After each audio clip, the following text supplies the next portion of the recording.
British plan ಏನಿತ್ತು ಅಂತಂದ್ರೆ ಹೆಂಗಾದ್ರೂ ಮಾಡಿ ಇವ್ರ ಎಜುಕೇಶನ್ ಸಿಸ್ಟಮ್ ನ ಹಾಳು ಮಾಡ್ಬೇಕು ಅಂತ. ಇವ್ರ ಎಜುಕೇಶನ್ ಸಿಸ್ಟಮ್ ನ ಫಸ್ಟ್ ಡಿಸ್ಟ್ರಾಯ್ ಮಾಡಬೇಕು. ಬಿಕಾಸ್ ನಮ್ಮ education system was based on questioning ಅಲ್ವಾ. ಕಾಲೇಜಲ್ಲಿ ಯಾರೇನು 24 ಗಂಟೆ ಹೋದಲ್ಲ, ಸುಮ್ಮನೆ ಕಾಲೇಜ್ಗೆ ಹೋಗೋದು, ಮನೆಗೆ ಬರೋದು, ಇನ್ಸ್ಟಾಗ್ರಾಮ್ ನೋಡೋದು, ಮಲ್ಗೋದು. ಅದ್ರ ಬದಲು ಎಕ್ಸ್ಪ್ಲೋರ್ ಮಾಡ್ಬೇಕು. ಅಂದ್ರೆ ಚಿಕ್ಕ ವಯಸ್ಸಲ್ಲಿ ಕಳ್ಕೊಳಕ್ ಏನಿರುತ್ತೆ ನಿಮಗೆ, ವಿತ್ ಕ್ಯಾಲ್ಕುಲೇಟೆಡ್ ರಿಸ್ಕ್ ನೀವು ಎಕ್ಸ್ಪ್ಲೋರ್ ಮಾಡಿದ್ರೆ ನಿಮಗೆ ಆಪ್ಷನ್ ಇರುತ್ತೆ. ಅಂಡ್ ಪೇರೆಂಟಿಂಗ್ ಅಲ್ಲಾಗೋ ಇನ್ನೊಂದು ದೊಡ್ಡ ಸಮಸ್ಯೆ ಅಂತ ನಾನ್ ನೋಡಿರೋದು ಅಂದ್ರೆ ಸಕ್ಸಸ್ ಈಸ್ ಈಕ್ವಲ್ ಟು ಮನಿ. ಇಷ್ಟು ಟೈಮ್ ಹಾಕಿದೆ, ಏನ್ ಬಂತಿದ್ರಿಂದ ನೀವ್ ಹೇಳ್ದಂಗೆ ಆ ಪ್ರಶ್ನೆ ಬರುತ್ತೆ. ಬಟ್ ಅಂಡ್ ಒಂದು ರೊಟೀನ್ ಇರುತ್ತಲ್ಲ, ಒಂದು ಕೆಲ್ಸಕ್ಕೆ ಹೋಗ್ತಿರ್ತಾರೆ ಅಥವಾ ಏನೋ ಒಂದು ಮಾಡ್ತಾ ಇರ್ತಾರೆ, ಅದನ್ನ ಬ್ರೇಕ್ ಮಾಡಿ ನನಗೆ ನಿಜವಾಗ್ಲೂ ಇಷ್ಟ ಇರೋದು ಇದು ಮಾಡ್ಬೇಕು ಅಂತ ಅನ್ಕೊಂಡ್ರು ಸುಮಾರು ಜನ ಅಂದ್ರೆ ನಮ್ಗಳಲ್ಲಿರುವಂತಹ ಮೈಂಡ್ ಸೆಟ್ ಏನಾಗುತ್ತೆ ಅಂದ್ರೆ ಅಲ್ಲಿ ಸೋತ್ಬಿಟ್ರೇನೋ, ಕರೆಕ್ಟ್, ಅಲ್ಲಿ ನಾನು ಬಿದ್ದ್ಬಿಟ್ರೇನೋ, ಮತ್ತೆ ಕೆಲ್ಸಕ್ಕೆ ಬರಕ್ಕಾಗಲ್ಲ, ಅಂದ್ರೆ ನಮ್ ಕೈಲಿರೋದು ತುಂಬಾ ದೊಡ್ಡದು ಅಂತ ನಾವು ಬಿಲೀವ್ ಮಾಡ್ತಿರ್ತೀವಲ್ಲ, ಆ ಮೈಂಡ್ ಸೆಟ್ ಸುಮಾರು ಜನನ ಅವ್ರ ಪ್ಯಾಷನ್ ಆಗ್ಲಿ ಅಥವಾ ಒಂದು ಬಿಸ್ನೆಸ್ ಮಾಡ್ಬೇಕು ಅಥವಾ ಆಂಟರ್ಪ್ರಿನರ್ ಆಗ್ಬೇಕು ಅಥವಾ ಏನೇ ಸ್ಕಿಲ್ ಸೆಟ್ ಅನ್ನ ಡೆವಲಪ್ ಮಾಡ್ಕೋಬೇಕು, ಅದ್ರಲ್ಲಿ ಎಕ್ಸ್ಪ್ಲೋರ್ ಮಾಡ್ಬೇಕು ಅನ್ನೋದಕ್ಕೆ ಬಿಡೋದೇ ಇಲ್ಲ. ಸೊ ಆ ಒಂದು 9 to 6 ರೂಟೀನ್ ಅಲ್ಲೇನೆ ಆ ಕ್ಲರ್ಕ್ಗಳಾಗೇನೆ ಬದುಕನ್ನ ಸಾಗಿಸ್ಬಿಡ್ತೀವಿ. ಸೊ ಈ ಫಿಯರ್ ಅನ್ನೋದು ಇಂಡ್ಯೂಸ್ ಆಗಿದ್ ಹೆಂಗೆ, how to overcome the fear? So basically this was introduce by British plan ಏನಿತ್ತು ಅಂತಂದ್ರೆ ಹೆಂಗಾದ್ರೂ ಮಾಡಿ ಇವ್ರ ಎಜುಕೇಶನ್ ಸಿಸ್ಟಮ್ ನ ಹಾಳು ಮಾಡ್ಬೇಕು ಅಂತ. ಮೆಕಾಲೆ ಒಂದು ಲೆಟರ್ ಬರೀತಾರೆ, ಅದ್ರಲ್ಲಿ ಅದೇ ಮೆನ್ಷನ್ ಮಾಡ್ತಾರೆ, ಇಂಡಿಯನ್ಸ್ ಯೋಚನೆ ಮಾಡೋದ್ರಲ್ಲಿ ರ್ಯಾಷನಲಿ ಸ್ಟ್ರಾಂಗ್ ಇದ್ದಾರೆ, ಇವ್ರನ್ನ ಹಾಳು ಮಾಡಬೇಕು ಅಂತಂದ್ರೆ ಇವ್ರ ಎಜುಕೇಶನ್ ಸಿಸ್ಟಮ್ ನ ಫಸ್ಟ್ ಡಿಸ್ಟ್ರಾಯ್ ಮಾಡಬೇಕು. ಬಿಕಾಸ್ ನಮ್ಮ education system was based on questioning ಅಲ್ವಾ, ಇಂಟೆಲೆಕ್ಚುಯಲ್ನೆಸ್, ಅದನ್ನ ಹಾಳು ಮಾಡಬೇಕು, ಇವ್ರನ್ನ ಕ್ಲರ್ಕ್ಗಳ ತರ ಮಾಡಬೇಕು ಅಂತ. They finally achieved it. ಇವತ್ತು ನೋಡಿದಾಗ ಇನ್ನೊಂದೇನಾಗುತ್ತೆ, ಜವಾಬ್ದಾರಿಗಳು ಬಂದಾಗ 25-26 ವರ್ಷಕ್ಕೆ ನಾನು ಎಕ್ಸ್ಪ್ಲೋರ್ ಮಾಡ್ತೀನಿ ಅಂತ ಹೊರಟಾಗ ಆಗಲ್ಲ, ಮನೇಲಿ ಜವಾಬ್ದಾರಿಗಳಿರುತ್ತೆ. ಅದಕ್ಕೆ I tell all Young people, ನನಗೊಂದು ಅಡ್ವಾಂಟೇಜ್ ಏನಾಗಿದೆ ಲೈಫಲ್ಲಿ ಅಂತಂದ್ರೆ I started exploring at the age of 18. 5-6 ವಿಚಾರಗಳು ಟ್ರೈ ಮಾಡಿದೆ, ವರ್ಕ್ ಆಗ್ಲಿಲ್ಲ, ಬಟ್ ಸುಮಾರು ವಿಚಾರಗಳನ್ನ ಕಲಿತೆ, ಆಮೇಲೆ ಕಂಪ್ನಿಗಳನ್ನ ಮಾಡಿದೆ. ಆ ಮಾಡಕ್ ಸ್ಪೇಸ್ ಇರುತ್ತಲ್ಲ, ಬಿಕಾಸ್ ಕಾಲೇಜಲ್ಲಿ ಯಾರೇನು 24 ಗಂಟೆ ಹೋದಲ್ಲ, ಸುಮ್ಮನೆ ಕಾಲೇಜ್ಗೆ ಹೋಗೋದು, ಮನೆಗೆ ಬರೋದು, ಇನ್ಸ್ಟಾಗ್ರಾಮ್ ನೋಡೋದು, ಮಲ್ಗೋದು. ಅದ್ರ ಬದಲು ಎಕ್ಸ್ಪ್ಲೋರ್ ಮಾಡ್ಬೇಕು. ಸೋಲ್ತೀವೋ ಗೆಲ್ತೀವೋ ಅದು ಬೇರೆ. ಅಂದ್ರೆ ಚಿಕ್ಕ ವಯಸ್ಸಲ್ಲಿ ಕಳ್ಕೊಳಕ್ ಏನಿರುತ್ತೆ ನಿಮಗೆ, ವಿತ್ ಕ್ಯಾಲ್ಕುಲೇಟೆಡ್ ರಿಸ್ಕ್ ನೀವು ಎಕ್ಸ್ಪ್ಲೋರ್ ಮಾಡಿದ್ರೆ ನಿಮಗೆ ಆಪ್ಷನ್ ಇರುತ್ತೆ. ನಾನು 24-25 ಆದ್ಮೇಲೆ ಮಾಡ್ತೀನಿ ಅಂತ. ಇಂಡಿಯನ್ ಪೇರೆಂಟ್ಸ್ ಮಿಸ್ಟೇಕ್ ಇದೆ, ಎಲ್ಲ ಫಸ್ಟ್ ಓದೋದು ಮುಗಿಸ್ಬಿಡು, ಆಮೇಲೆ ಎಕ್ಸ್ಪ್ಲೋರ್ ಮಾಡಕ್ ಆಗಲ್ಲ. ಬಿಕಾಸ್ ಎಲ್ಲರೂ ದುಡಿತಾ ಇರ್ತಾರೆ, ಮನೆಗೆ ರೆಸ್ಪಾನ್ಸಿಬಿಲಿಟಿ ಆಗಿ ಇರ್ಬೇಕಾಗುತ್ತೆ. ಇಂಡಿವಿಜುವಲಿ ಅವರಿಗೆ ಒಂದ್ ಸ್ವಲ್ಪ ಅನ್ಸಕ್ ಸ್ಟಾರ್ಟ್ ಆಗ್ಬಿಡುತ್ತೆ, ಇದೆಲ್ಲ ಬೇಕಾ ನನಗೆ, ನಾನೇನು ದುಡಿತಾ ಇಲ್ಲ, ಮನೇಲಿ ರೆಸ್ಪಾನ್ಸಿಬಲ್ ಆಗಿಲ್ಲ ಅಂತ ಹೇಳಿ. ಸೊ ಆ ಫಿಯರ್ ಅನ್ನೋದೇನಿದೆ ಇದ್ರಿಂದಾನೇ ಸ್ಟಾರ್ಟ್ ಆಗುತ್ತೆ. ಫಾರ್ ಎಕ್ಸಾಂಪಲ್ ನಾನೊಂದು ಹೇಳ್ತೀನಿ, ವೆರಿ ರೀಸೆಂಟ್ಲಿ ಕಾನ್ವರ್ಸೇಷನ್ ಆಗ್ತಾ ಇತ್ತು ನನ್ನ ಸರ್ಕಲ್ ಅಲ್ಲಿ. ಇವಾಗ ಇಂಡಿಯಾಲಿ ಏನಾದ್ರೂ ಸ್ಟಾರ್ಟ್ ಮಾಡೋಕ್ಕಿಂತ ಮುಂಚೆ ಇವಾಗ ನೆಗೆಟಿವ್ಸ್ ಹೇಳ್ಬಿಡೋದು, ಇದಾಗತ್ತಾ ಆಗಲ್ವೋ, ಸುಮಾರು ಜನ ಮಾಡ್ತಾ ಇದ್ದಾರೆ, ಅಂಥವ್ರ ಸಂಖ್ಯೆನೇ ಜಾಸ್ತಿ.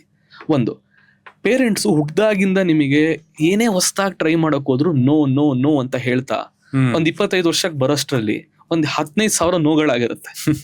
ಆ 15,000 ನೋಗಳಾದಾಗ ಏನಾಗುತ್ತೆ ಗೊತ್ತಾ, ಬ್ರೇನ್ ಯಾವ ರೀತಿ ತಗೊಂಡಿರುತ್ತೆ, ಸಬ್ ಕಾನ್ಶಿಯಸ್ ಬ್ರೇನ್ ಅಂದ್ರೆ ಹೊಸದು ಟ್ರೈ ಮಾಡೋದು ಈಸ್ ಈಕ್ವಲ್ ಟು ಡೇಂಜರ್.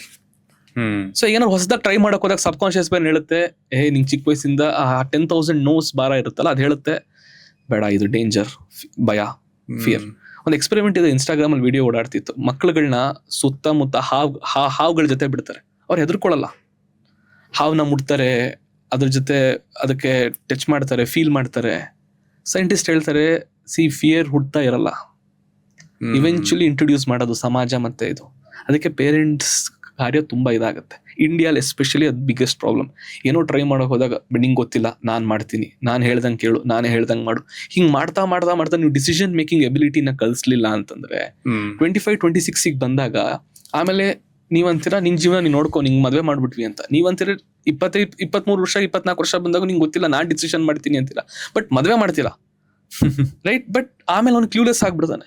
ಆಮೇಲೆ ಅವನು ತಪ್ಪುಗಳನ್ನ ಮಾಡಿ ಎಕ್ಸ್ಪ್ಲೋರ್ ಮಾಡಿ ಹೋಗ್ತಾ ಆಗೋಷ್ಟರಲ್ಲಿ he also follows the same routine. Exactly. So ಈ ತರ ಫಿಯರ್ ಇಂಟ್ರೊಡ್ಯೂಸ್ ಆಗೋದು ಚಿಕ್ಕ ವಯಸ್ಸಲ್ಲಿ. That is why parenting plays a very important role. And parenting ಅಲ್ಲಾಗೋ ಇನ್ನೊಂದು ದೊಡ್ಡ ಸಮಸ್ಯೆ ಅಂತ ನಾನು ನೋಡಿರೋದು ಅಂದ್ರೆ success is equal to money. ನೀ ಏನಾದ್ರು ಕೆಲಸ ಮಾಡ್ತಿದ್ಯಾ, ಅದ್ರಲ್ಲಿ ಎಷ್ಟು ಸಂಪಾದನೆ ಮಾಡ್ತಿದ್ಯಾ, ನಿಂಗೆ ಎಷ್ಟು ದುಡ್ಡು ಬಂತು, ನಿಜ, ನೀ ಎಷ್ಟು ಟೈಮ್ ಕೊಡ್ತಿದ್ಯಾ, ಎಷ್ಟು ದುಡ್ಡು ಬರ್ತಿದೆ ನಿನಗೆ, ಸಕ್ಸಸ್ ನ ವ್ಯಾಲ್ಯೂ ಆಡ್ ಆನ್ ಬೇರೆ ವಿಷಯಗಳಲ್ಲಿದೆ, ಒಂದು ಎಕ್ಸ್ಪೀರಿಯನ್ಸ್ ಅಲ್ಲಿದೆ ಅಥವಾ ಒಂದು ರೆಸ್ಪೆಕ್ಟ್ ಅಲ್ಲಿದೆ. ಇದನ್ನ ಯಾರೂ ಡಿಫೈನ್ ಮಾಡೋದಕ್ಕೆ ಮಾಡದೇ ಇಲ್ವಲ್ಲ ನಮ್ಮ ಪೇರೆಂಟ್ಸ್ ಅಲ್ಲಿ, ಯಾಕೆ? ಒಂದು ಆಮೇಲೆ ಇದೆಲ್ಲದ್ರಿಂದ ಹೊರಗೆ ಬಂದಂತಹ ಮನುಷ್ಯ ಅವ್ನ್ ರಿವೈರ್ ಮಾಡ್ಕೊಂಡ್ರು ಅವ್ನ ಹುಡುಕಾಟದಲ್ಲಿ ಸಕ್ಸಸ್ ನ ಡಿಫೈನ್ ಮಾಡ್ಕೊಳ್ಳೋದು ಅವ್ನ್ ಮನಿನೇ ಆಗಿರುತ್ತೆ. ಅಂದ್ರೆ ಬೇರೆ ಇನ್ಯಾವ್ದ್ರಲ್ಲೂ ಅವ್ನು ಡಿಫೈನ್ ಮಾಡ್ಕೊಳಕ್ ಆಗ್ತಾನೆ ಇಲ್ವಲ್ಲ. ನಮ್ಮ ಪ್ಯಾಟ್ರನ್ ಅಲ್ಲಿ ಯಾಕೆ ಅದನ್ನ ತುಂಬಾ ಪ್ರಮುಖವಾಗಿ ಇಂಡಿಯನ್ಸ್ಗೆ ಸಕ್ಸಸ್ ಇಸ್ ಗುಲ್ ಟು ಮನಿ ಅಂತ ಯಾಕಿದೆ? ಸೊ ಈಗ ಏನಾಗುತ್ತೆ, ಉದಾಹರಣೆಗೆ ನಾನೇನೋ ಶುರು ಮಾಡ್ತೀನಿ ಅಂತ ಇಟ್ಕೊಳ್ಳಿ, ಏನೋ ನನಗೆ ಗೊತ್ತಿರಲ್ಲ ಇದು ಸಕ್ಸಸ್ ಆಗುತ್ತೋ ಫೇಲ್ಯೂರ್ ಆಗುತ್ತೋ, ಯಾರಿಗೂ ಗೊತ್ತಿರಲ್ಲ. ಬೇಸ್ಡ್ ಆನ್ ಸರ್ಟೆನ್ ಪ್ರಾಬಬಿಲಿಟೀಸ್ ನಾವು ಫಿಗರ್ ಔಟ್ ಮಾಡ್ಬೋದು, ಇದು ರಿಸ್ಕ್ ಬರುತ್ತೆ ಹಿಂಗೆ ಅಂತ. ಆದರೆ ನಮ್ಮನೇಲಿ ಏನಂತಾರೆ, ಇಷ್ಟು ಟೈಮ್ ಹಾಕಿದೆ ಏನು ಬಂತಿದ್ರಿಂದ, ನೀವು ಹೇಳ್ದಂಗೆ ಆ ಪ್ರಶ್ನೆ ಬರುತ್ತೆ. ಬಟ್ ಆ ಜರ್ನಿಯಲ್ಲಿ ಫಾರ್ ಎಕ್ಸಾಂಪಲ್ ಯಾರೋ ಒಬ್ಬ ಹುಡುಗ ಕಂಪ್ನಿ ಸ್ಟಾರ್ಟ್ ಮಾಡ್ದ, ಕಂಪ್ನಿ ರಿಜಿಸ್ಟ್ರೇಷನ್ ಇಂದ ಹಿಡಿದು ಇನ್ವೆಸ್ಟರ್ಸ್ನ ಮೀಟ್ ಮಾಡಿ, ಐಡಿಯಾ ವ್ಯಾಲಿಡೇಟ್ ಮಾಡಿ, ಕಸ್ಟಮರ್ಸ್ನ ಮೀಟ್ ಮಾಡಿ, ದಿನನಿತ್ಯ ಬರೋ ಚಾಲೆಂಜಸ್ನ ಫೇಸ್ ಮಾಡಿ, ಗೋ ಥ್ರೂ ಮಾಡಿ, ಇದೆಲ್ಲ ಮಾಡುವಾಗ ಅವನಿಗೊಂದು ಲರ್ನಿಂಗ್ ಬರುತ್ತಲ್ಲ, ಯಾವ್ದು ಸರಿ ಯಾವ್ದು ತಪ್ಪು ಅಂತ ಗೊತ್ತಾಗುತ್ತೆ, ಲರ್ನಿಂಗ್ ಬರುತ್ತೆ, ನಾನು ಏನು ಮಾಡಬೇಕು ಮಾಡಬಾರ್ದು ಅಂತ ಗೊತ್ತಾಗುತ್ತೆ. ಇದ್ರ ಬಗ್ಗೆ ಮರ್ಯಾದೆನೇ ಕೊಡಲ್ಲ, ಅದೆಲ್ಲ ಏನು. But they don't know that comes with a cost. ನಂಗೆ ಆ್ಯಕ್ಚುಲಿ ಅನಿಸುತ್ತೆ ನೀವು ಹೇಳ್ದಂಗೆ ನಾವು ಲೈಫಲ್ಲಿ ತುಂಬ important is one of the things is time. ನಾನು ಕನ್ಸಿಡರ್ ಮಾಡೋದು. ಸೊ ದುಡ್ಡು ಸಂಪಾದನೆ ಮಾಡ್ಕೊಳ್ಳೋಕೆ ಸುಮಾರು ದಾರಿಗಳಿದೆ. ಈ ಎಕ್ಸ್ಪ್ಲೋರೇಷನ್ ಆದಾಗ ಒಂದು ಕ್ಯಾರೆಕ್ಟರ್ ಬಿಲ್ಡ್ ಆಗುತ್ತೆ, ಲರ್ನಿಂಗ್ ಆಗುತ್ತೆ, ಆ ಟೈಮ್ ಡೆಡಿಕೇಟ್ ಮಾಡಿದಾಗ ಬರುತ್ತಲ್ಲ, ಅದಕ್ಕೆ ನಾವು ಇಂಪಾರ್ಟೆನ್ಸ್ ಕೊಡಬೇಕು ಅಂತ ನಾನು ಬಿಲೀವ್ ಮಾಡೋದು. We never know. That is why US is successful, India is lacking behind.